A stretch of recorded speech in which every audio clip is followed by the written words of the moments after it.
Bonjour à tous, bienvenue dans cette 12e vidéo dédiée à notre pipeline DevOps.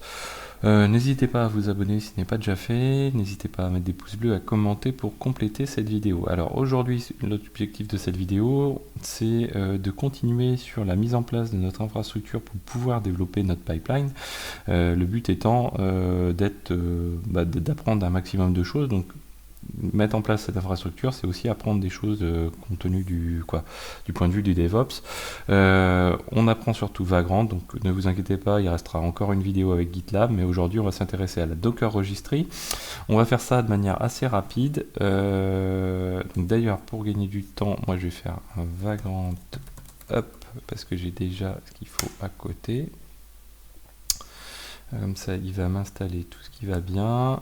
Et on va pas perdre de temps et ça va m'éviter du montage. Donc aujourd'hui, nous c'est ce qu'on avait vu. Donc on a notre infrastructure cible qui est celle-ci, le Jenkins, qui va interagir avec le GitLab, qui va installer les machines en rouge, les machines applicatives, qui se sert de dépôt, la registry, qui se sert de GitLab aussi comme dépôt applicatif, et donc la registry Docker ici et la base de données à côté. Donc on avait vu tout ça, aujourd'hui on va s'occuper de la registry. La registry, on a besoin de quoi? Une toute petite machine, on va mettre un CPU 512 MB de RAM, on va y installer Docker, Docker Compose, on va créer un certificat SSL, on va générer pour notre registry, pour pouvoir se loguer dessus, un password, on va créer un Docker Compose, on va lancer ce Docker Compose de manière à avoir une registry up. Donc on a deux fichiers à modifier, le Vagrant file, qui lui est essentiel pour créer, pour provisionner la machine, et un fichier de registry pour l'install de la registry classiquement. Alors, donc moi je l'ai lancé à côté. Qu'est-ce qu'il a qui va pas? Vagrant destroy registry pipeline, on va le relancer. Yes, hop. Et on va faire un up juste sur la machine, voilà. On va vérifier qu'il se lance bien. Donc là, ça a l'air de passer. Alors, des fois, au niveau de Vagrant, on a des petits bugs. Ça peut dépendre de comment ça a arrêté la machine précédemment. Là, je sais pas où est-ce que ça va planter. On va voir si ça fonctionne. Alors, on va juste attendre qu'il lance le script d'installation. A priori, ça a l'air de bien se passer. Hop. Alors, à côté. Donc moi, j'ai déjà copié. Donc vous avez les fichiers dans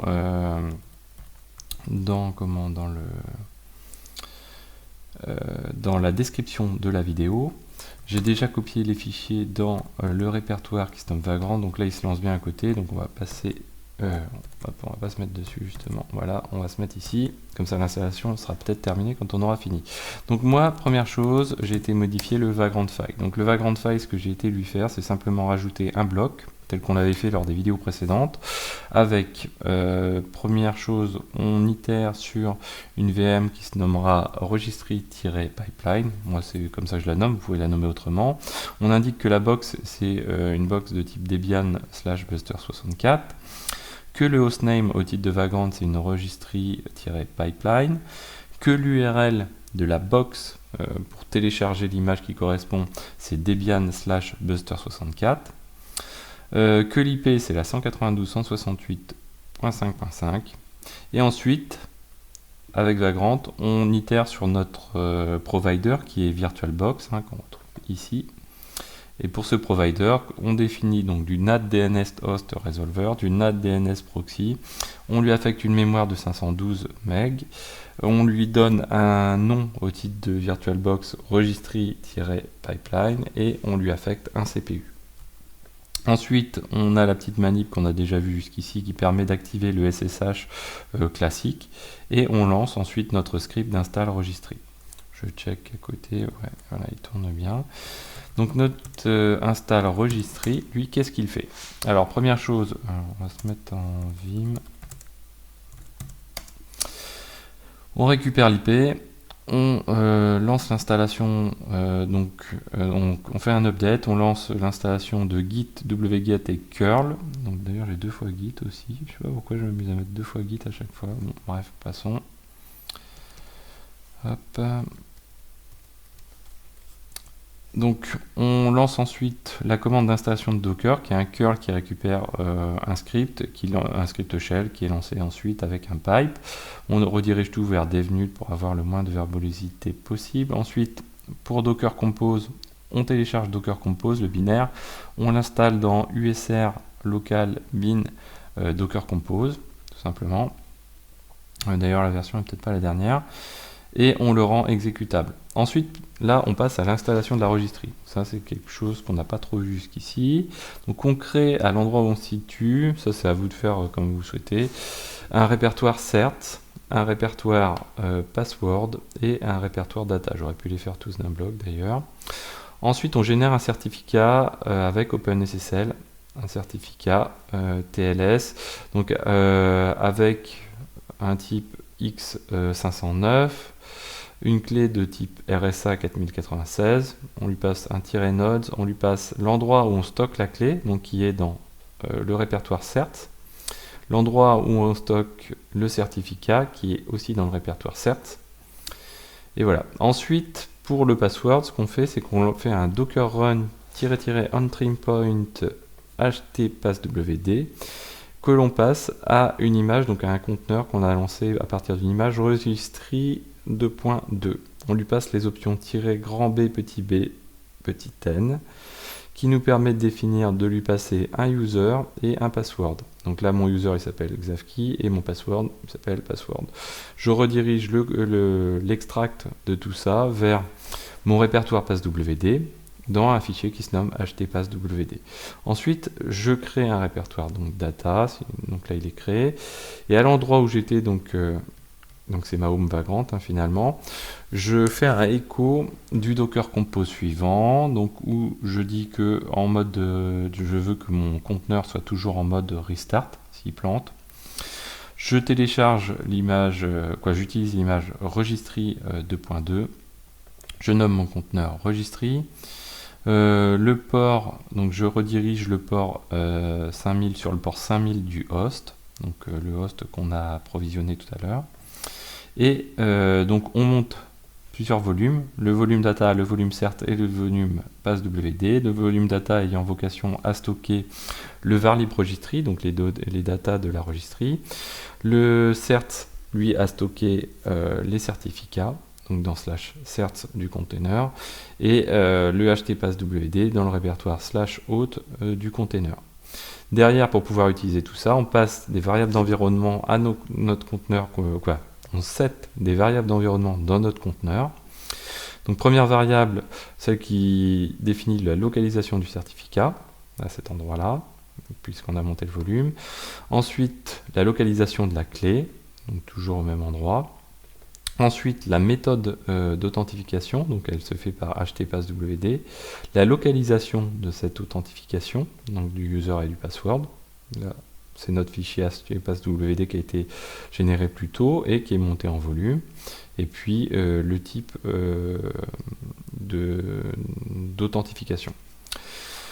On redirige tout ça dans un fichier docker-compose-registry.yml et on le lance à l'aide d'un docker-compose-f docker compose-registry.yml up-d pour être en mode daemon.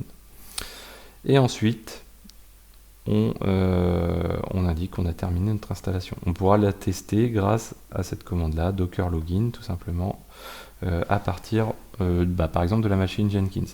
Petite particularité importante, je vous l'avais expliqué lors des vidéos précédentes, quand on a fait notre install, alors je vais checker à côté, voilà, il a terminé. Quand on a fait notre install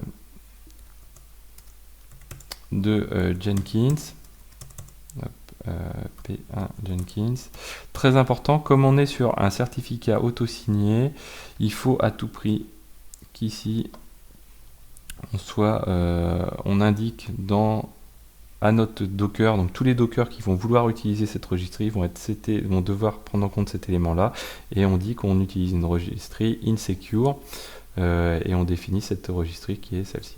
Voilà. Alors, donc lui, il a terminé, donc ça c'est cool. Donc maintenant, on va aller le tester. Donc pour pouvoir tester ça, donc ce qu'on peut faire, première chose, on va se rendre déjà dans notre registry. Donc registry-pipeline. Donc je vais me mettre en route, je fais un docker ps, et là j'ai bien sur le port 5000, hein, ce qui est important, ma registry qui tourne. Donc ça c'est cool. Maintenant je vais me connecter à la VM P1 Jenkins-pipeline, c'est celle qui en a le plus besoin de la registry, donc on va juste tester qu'on arrive bien à se connecter avec. Hop. Et là, je vais faire un docker login https 192, donc l'IP de mon container. On pourrait fonctionner par DNS, hein, c'est pas un problème.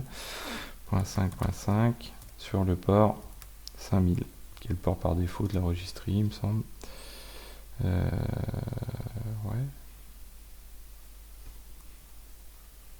Ah, j'ai déjà des crédentials.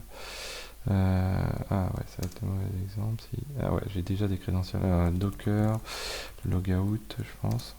Voilà. Logout sur. Même sur le logout. Ok, d'accord. Donc on va faire un login maintenant. Voilà. Xavkey et password. On a dit. Voilà, donc j'arrive bien, j'ai un login succeed. On pourrait faire un test à la fin de notre provisioning de la registry pour le checker. Voilà, donc j'espère que cette vidéo vous a plu. Dans la prochaine vidéo, on verra l'installation de GitLab. N'hésitez pas à commenter, à mettre des pouces bleus, à vous abonner. Je vous dis à très bientôt sur Xavkey.